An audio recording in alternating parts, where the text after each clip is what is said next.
دین سیکھنا سکھانا۔ قضا نماز پڑھنے کا طریقہ وہی ہے جو ادا نماز پڑھنے کا ہے، صرف نیت کا تھوڑا سا فرق ہے کہ جو نماز قضا ہو گئی ہو اس کا وقت اور دن متعین کر کے نیت کرے کہ میں فلاں دن کی فلاں وقت کی نماز پڑھ رہا ہوں۔ مثلا اس طرح نیت کرے کہ میں گزشتہ کل کی یا اتوار کے دن کی فجر کی نماز قضا کرتا ہوں۔ نیت کرنے کے بعد جس طرح ادا نماز پڑھی جاتی ہے اسی طرح قضا نماز بھی پڑھے۔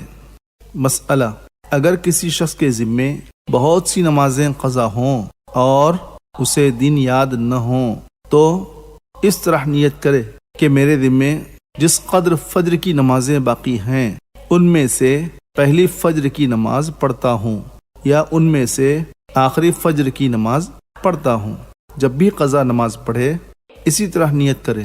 مسئلہ: اگر کسی بے نمازی شخص نے توبہ کر لی اور نماز پابندی سے پڑھنے لگا تو اس کے لیے ضروری ہے کہ اس کی جتنی نمازیں قضا ہوئی ہیں ان کا اندازہ لگا کر لکھ لے اور روزانہ کچھ نہ کچھ قضا نمازیں وقت نکال کر پڑھتا رہے۔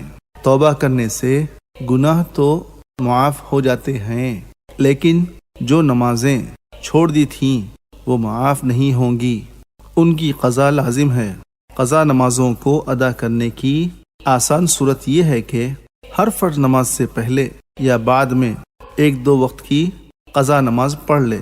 مسئلہ: اگر بالغ ہونے کے بعد کسی شخص کی نماز قضا نہ ہوئی ہو یا قضا ہوئی ہو لیکن اس نے بعد میں پڑھ لی ہو، اب اس کے ذمے ایک بھی نماز نہ ہو تو اسے شریعت میں صاحب ترتیب کہتے ہیں۔